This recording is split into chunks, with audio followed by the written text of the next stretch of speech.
You're listening to the Listen Up Girl podcast. I'm your host, Zach Randles-Friedman.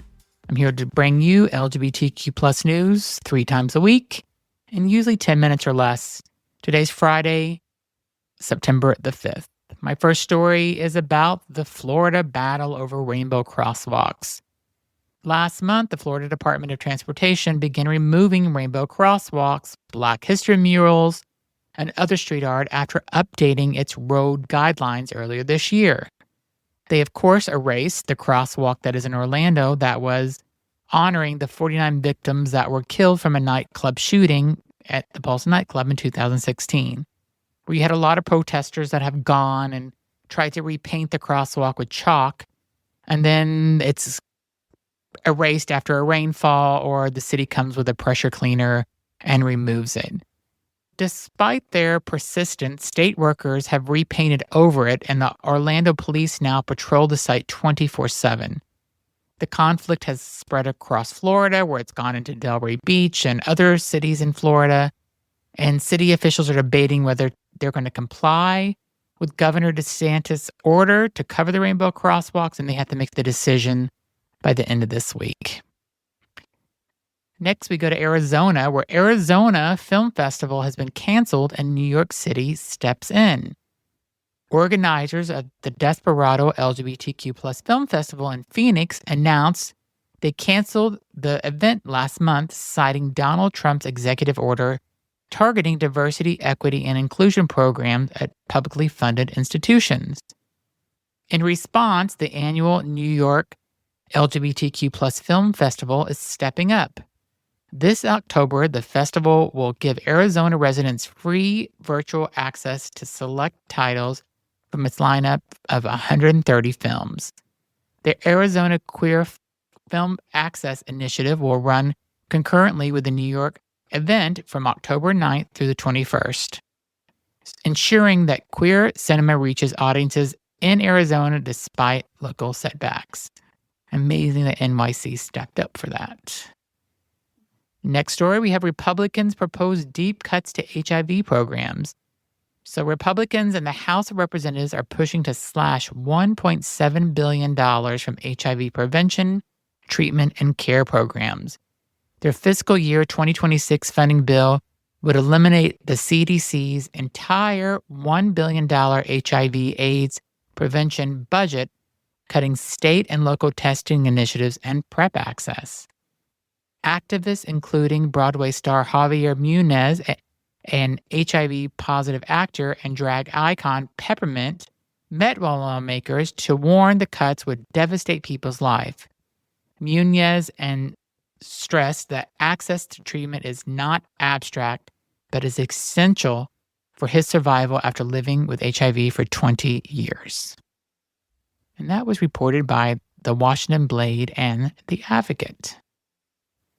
My next story is trans boxer fights for detained mentor.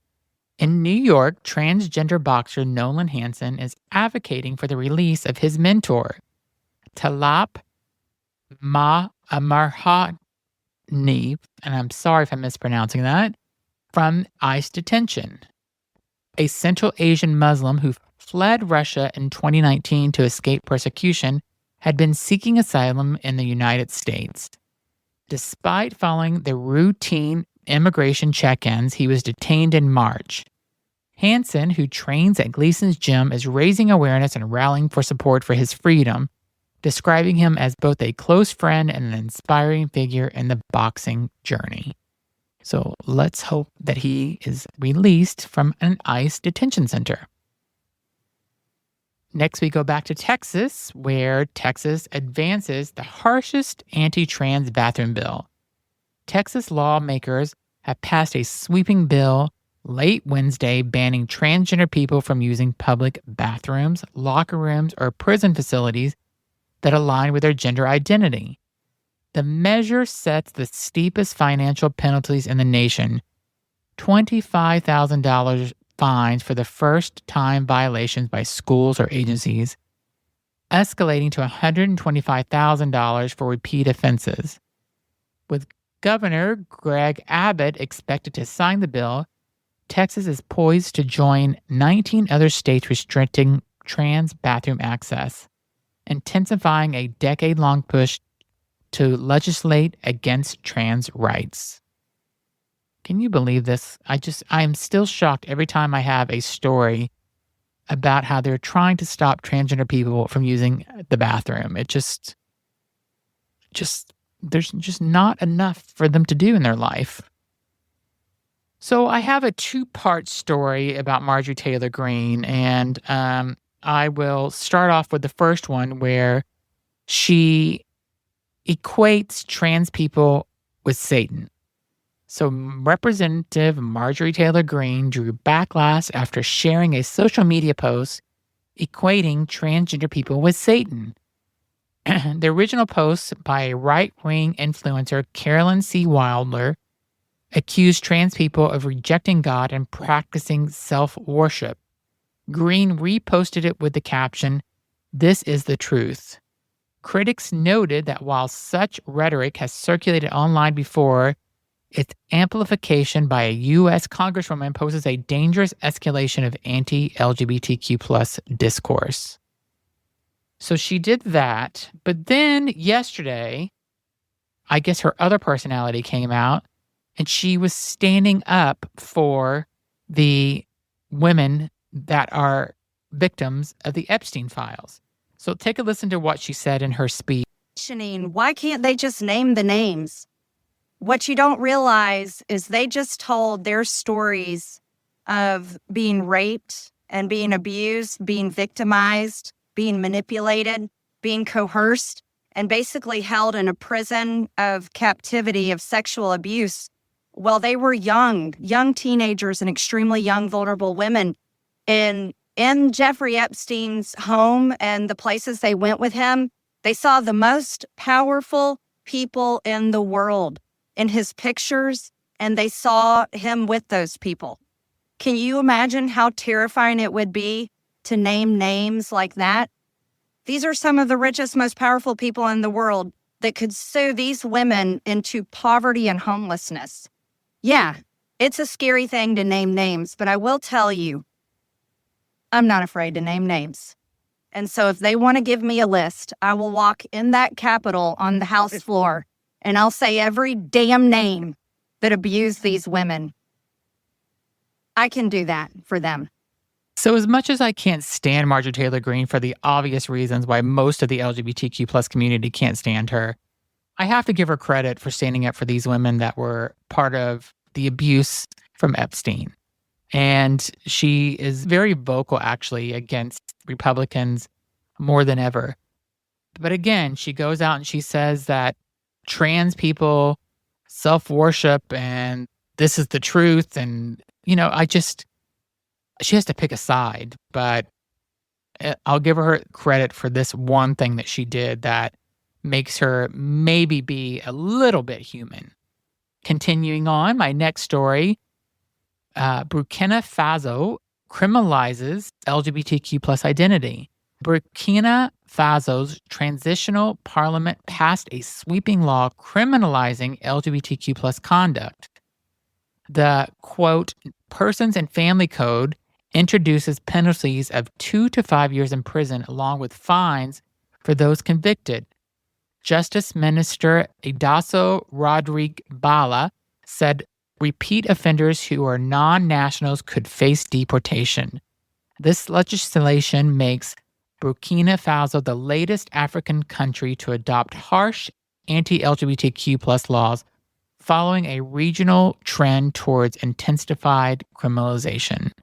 And this is reported by CNN. And then on yesterday, Giorgio Armani died at the age of 91. The legendary Italian fashion designer Giorgio Armani has died, and his fashion house confirmed the news, sharing that Armani passed away peacefully surrounded by loved ones. Widely regarded as the most successful Italian designer in history, Armani built an empire that redefined global fashion. He also celebrated as one of the most wealthiest openly queer figures in the world, admired for his artistry, business acumen, and quiet but enduring visibility in the LGBTQ plus community. So very sad to see somebody like Armani pass away. Next is Alice Consani, named Victoria's Secret's angel. Trans model Alex Consani will join the ranks of Victoria's Secret's angels in the brand's upcoming fashion show, posting photos of herself with iconic angel wings alongside a tuck kit from Unlockable, a trans-led company. Consani celebrated the milestone. She debuted with the brand in 2024 and has since become a leading voice for authentic representation in fashion. Consani has said that true inclusivity means showcasing the full diversity of the trans community across race, body type, and ability. Awesome. And then my last story is a story I kept seeing come up over and over and over in my feed. Don't totally still get it, but I'm going to report on it and just talk about the Crumbl co-founder comes out amid online speculation.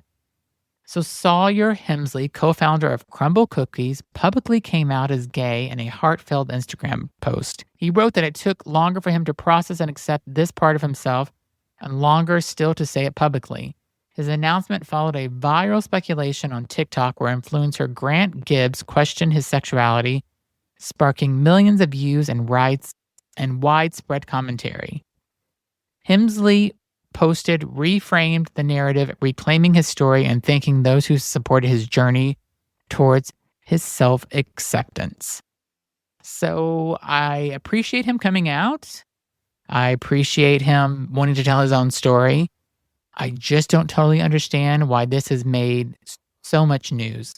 The source that I got this particular story was NBC News, which is a major news source in the United States. So why we are making such a big deal of somebody coming out of the closet is, I don't know, beyond me. I feel like we're past that. Thanks for listening to the news, and I will be back on Sunday with more. Have a great week.